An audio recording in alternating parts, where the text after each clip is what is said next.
Morning అండి. ఈవేళ మనం మాట్లాడేది పుష్ప 2 రిలీజ్ December 5. ఇప్పుడు యాంటీ పవనిజం ఈవేళ ఒక సినిమా ఉందంటే ఫస్ట్ 3 days ఎట్టి పరిస్థితుల్లో టాక్ రావట్లేదు. ఎందుకంటే అటు ఫ్యాన్స్ చూస్తున్నారు, ఇటు యాంటీ ఫ్యాన్స్ చూస్తున్నారు. ఈవేళ చిరంజీవి గారి, పవన్ కళ్యాణ్ గారికి ఉన్న ఫ్యాన్స్ అల్లు అర్జున్ గారికి అంతమంది ఉండరు. కానీ అల్లు అర్జున్ గారు సెటిల్ చేసుకుని కాంప్రమైజ్ అయితే బాగుండు, కానీ అవ్వకుండా డైరెక్ట్ ఏదోటి అవుతుంది అన్న వేలోనే ఉన్నారు. పుష్ప 2 400 కోట్లు అవుతే ఫ్రీ రిలీజ్ అమౌంట్ మొత్తం 1000 కోట్లు వచ్చింది. అంటే ఇది హిట్ అవ్వాలి అని టాక్ రావాలంటే 200 కోట్లు కావాలి. ఫస్ట్ డే 300 కోట్స్ పైన వసూలు చేయాలి ఓవరాల్ మొత్తం మీద. కానీ ఇప్పుడు సూర్య గారు సినిమా ఉంది, లాస్ట్ టైం తీసింది. అక్కడ నిర్మాత ఏమన్నారంటే, ఒక పెద్ద హీరో ఇద్దరు కలిసి వాళ్ళ ఫ్యాన్స్ మా సినిమాని అట్టర్ ఫ్లాప్ చేయారని. జ్యోతిగా కూడా ఫస్ట్ అరగంట బోరుగా ఉంది, తర్వాత చాలా బాగుంది అన్నారు. అదొకటి మైనస్. అలా యాంటీ ఫ్యాన్స్ అంటే 2 రాజకీయ పార్టీల్లో 2 ఫ్యాన్స్ ఉన్నారు. ఆ ఫ్యాన్స్ సూర్య గారు, ఎందుకంటే ఆయన కాంట్రవర్సీకి వెళ్ళరు, సైలెంట్గా ఉంటారు. గంజీ సినిమాయే ఆ రోజుల్లోనే తెలుగులో పెద్ద హిట్. అలాంటి సినిమా చూసిన వాళ్ళు ఎక్సలెంట్గా యాక్ట్ చేయరు అన్నారు. తర్వాత భీమ్ కానీ, అలాగే 7 సెన్స్ కానీ, ఇలాంటి అద్భుతమైన మూవీలు తీసిన వ్యక్తి సూర్య గారు. ఆయన సినిమాకే యాంటీ ఫ్యాన్స్ ఎక్కువై అట్టర్ ఫ్లాప్ అయిపోయింది. అది 1000 కోట్లు వస్తుంది అనుకుంటే 300 కోట్లు వచ్చి బయ్యర్లో చాలా ఇబ్బంది పడ్డారు. కానీ ఇక్కడ తెలుగులో అల్లు అర్జున్ గారు క్రేజ్ ఆల్రెడీ కేరళలో కూడా ఉంది.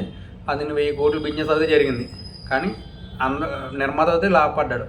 కానీ ఈ సినిమా కానీ ఫ్లాప్ అయ్యిందా, ఇంకా ఎట్టి పరిస్థితుల్లోనూ కోలుకొని దెబ్బ బయ్యర్లందరికీ. కానీ ఈ సినిమా ఎంత యాంటీ ఫ్యాన్స్ ఫస్ట్ 2 days బాగోలేదన్న కామన్ పీపుల్ ఉంటారు, వెళ్ళి చూసేవాళ్ళు. వాళ్ళు మాత్రం కరెక్ట్గా రిజల్ట్ 3 days తర్వాత వస్తుంది. అప్పుడు ఎలా ఉందో అప్పుడు వాళ్ళే చెప్తారు. దాన్ని బట్టి జనాలు కూడా వెళ్ళడం మొదలవుతారు. కానీ అల్లు అర్జున్ గారు డ్యాన్సులు, పర్ఫార్మెన్స్, శ్రీలీల పర్ఫార్మెన్స్ కానీ ఎక్సలెంట్గా ఉందంట. ఆ సాంగ్ శ్రీలీల అల్లు అర్జున్ గారి సాంగ్ అయితే ఎక్సలెంట్గా చేయారంట. ఇంకోటి ఏంటంటే, బడ్జెట్ పెరగడానికి బాగా 400 కోట్లు ఎందుకంటే అయ్యిందంటే, సుకుమార్ గారు లొకేషన్ ఇప్పుడు సన్ రావాలంటే సన్ వచ్చిన తర్వాత చేస్తారు. సన్ రాలేదు అంటే ఎటువంటి చేయరు. అలాంటి వాటికి కొన్ని వేరియేషన్స్ తీసుకుంటారు. దానివల్ల సుకుమార్ గారు ఇలా అనుకుంటేనే అలా వస్తేనే తీస్తారు, లేకపోతే తీరైన. రాజమౌళి గారు అంతే. ఆయన రాజమౌళి గారు ఒక చెట్టు ఎక్కడ పెట్టాలి అంటే మగధీరలో ఒక 100 మంది వచ్చి అక్కడ పెట్టారంట. అలాగా ఈయన కూడా, సుకుమార్ గారు కూడా ఓకే సూపర్గా ఇలా చేయగలరు అనుకుంటే చేస్తారు, లేకపోతే లేదు. సన్ రావాలంటే ఆ సన్ వస్తేనే, అంటే వర్షం పడితే మాత్రం తీయనంట షూటింగ్. అట్లా సన్ రావాలంటే సన్, ఇలా అన్ని విషయాల్లో కూడా దగ్గరుండి చూసుకుంటారు. కాబట్టి సుకుమార్ గారు పుష్ప 1 క్లైమాక్స్ ఎస్పీసీను ఎక్సలెంట్గా తీశారు. అదే నెక్స్ట్ కూడా జాతరలో విపరీతంగా డబ్బు ఖర్చు పెట్టాను పుష్ప 2కి. విపరీతంగా జాతర సీన్ కానీ, జాతర సాంగ్ కానీ, ఆ సాంగ్లోనే శ్రీలీల యాక్ట్ చేస్తుంది. సినిమా మాత్రం యాంటీ పవనిజం గ్యారంటీ ఉంటుంది. ఎందుకంటే ఈ మధ్యన చెన్నైలో కూడా పీకే గురించి ఏదో మాట్లాడారు ఆయన, పవన్ కళ్యాణ్ గారి గురించి.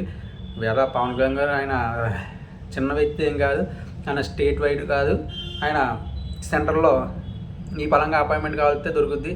ఈయన మరి కాంప్రమైజ్ అవ్వి వేళ పవన్ కళ్యాణ్ గారు పార్టీ పెట్టారు జనసేన.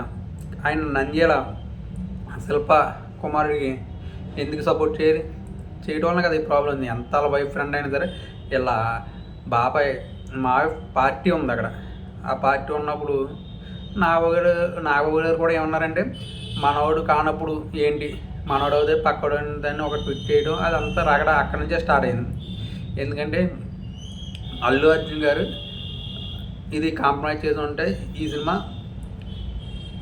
ఆపడం ఎవరి తరం కాదు. అటు యాంటీ పవనిజం కానీ ఎవరన్నా సరే, సినిమా హిట్ టాక్ వచ్చింది, బాగుంది, జనాలు నచ్చిందంటే ఎవరి తరం కాదు.